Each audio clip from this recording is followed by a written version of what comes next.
वालेकुम सामीन। 2 जुमादुल उखरा और 5 दिसंबर है।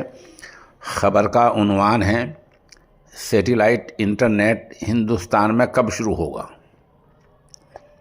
सैटेलाइट इंटरनेट का मतलब ये है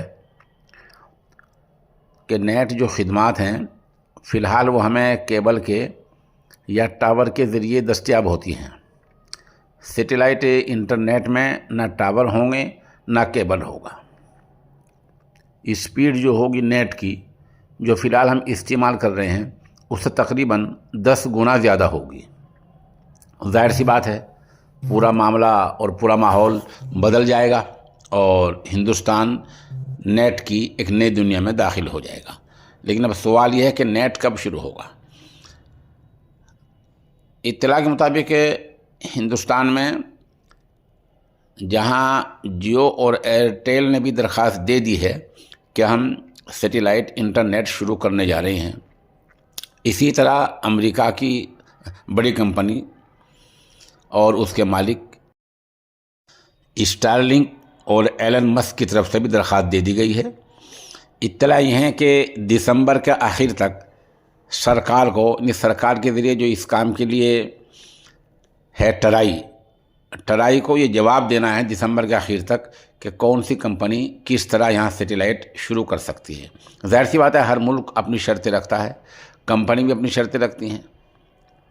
सरकार ये देखेगी कि उसकी आमदनी कौन सी कंपनी से ज़्यादा होगी, कौन सी कंपनी उसको ज़्यादा सहूलत दे पाएगी लोगों को। ये सरकार का फ़र्ज़ है देखने का। इसके बाद सरकार दिसंबर के आखिर तक जवाब देगी।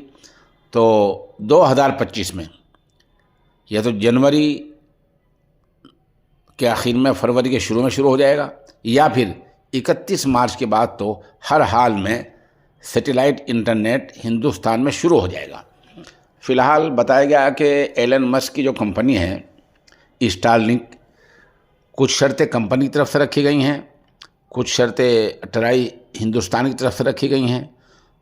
दोनों पर बहस जारी है और सलाह मशवरा जारी है। बताया जा रहा है कि कंपनी ने बहुत सारी शर्तें मान ली हैं। अगर ऐसा ही है तो ये जनवरी फरवरी में हिंदुस्तान में इंटरनेट की सूरत हाल बदल जाएगी। स्पीड ज़्यादा होने से क्या होगा। फ़िलहाल जब हम किस चीज़ को डाउनलोड करते हैं, अपलोड करते हैं और क्लिक करते हैं तो चीज़ घूमती है खुलने के लिए। किसी वेबसाइट को खोलें, किसी अखबार को खोलें, किसी बड़ी वेबसाइट को खोलें और कुछ खोलें, जब आप क्लिक करते हैं तो घूमती है, तो फिर ये घूमना बंद हो जाएगा, डायरेक्ट खुलेगी। इससे जो वीडियो कॉल करते हैं उसमें कभी कभी डिस्कनेक्ट, यानी बात करते करते ख़त्म हो जाती है, बात टूट जाती है, वो नहीं होगा। उसमें बहुत जल्दी के साथ, स्पीड के साथ वीडियो कॉल होती रहेंगी।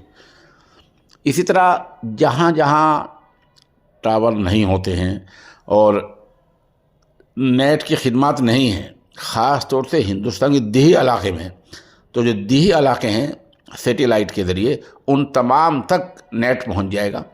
जहां कदीम इमारतें हैं, अंदर बेसमेंट हैं, पुरानी दीवारें हैं, जहां नेट फ़िलहाल काम नहीं करता है या कम काम करता है, उन तमाम जगहों पर सैटेलाइट नेट काम करेगा और बहुत ज़बरदस्त स्पीड के साथ काम करेगा। ख़र्च क्या होगा, ये एक बड़ी बात है।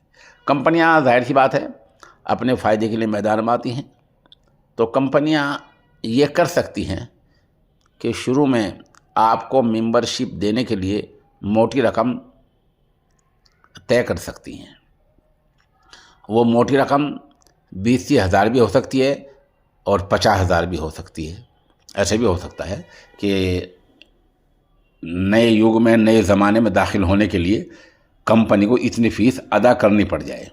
अलबत्ता एक बार की फ़ीस अदा करने के बाद फिर इन कंपनियों में मुकाबला होगा, कंपटीशन होगा कि कौन सस्ता नेट देता है। ज़ाहिर बात है सारिफ जो ग्राहक हैं वो उसी कंपनी को पसंद करेंगे जो सस्ता नेट मुहैया कराएंगे। यही वो वक्त होगा जब अमेरिका की एलन मस्क मैदान में होगी, यहाँ जियो और एयरटेल उसका मुकाबला कर रहे होंगे। फिर देखना यह है कि अमेरिकी कंपनी कामयाब होती है या जियो और एयरटेल जो है ये दोनों मिलकर कामयाब होते हैं। तो जैसे मैंने पहले अर्ज़ किया कि दिसंबर तक अगर सरकार जवाब दे देती है तो जनवरी फरवरी में सैटेलाइट की दुनिया में हम दाखिल हो जाएंगे। اور اگر کچھ اس میں آگے پیچھے ہوتا ہے 31 مارچ کے بعد لازمی طور پر ہندوستان میں سیٹلائٹ خدمات شروع ہو جائیں گی۔